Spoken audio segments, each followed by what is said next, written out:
In this video, I am going to teach you how to create a Gantt chart in ClickUp so you can plan and track your projects easily. Keep watching until the end to manage your tasks better. Let's get started. Go to clickup.com and sign into your account. Make sure you're connected to the internet for smooth access. Click your workspace where you want to create a mind map.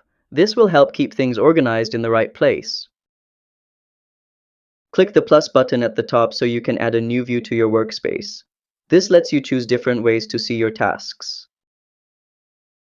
Find the Gantt option. Once you see it, click it to add the Gantt chart to your workspace. This will show your tasks in a timeline.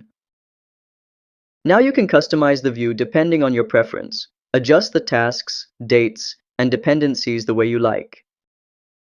If you want to know how to use the Gantt chart in ClickUp, follow our channel and see you in our next video. This will help you master project timelines even more.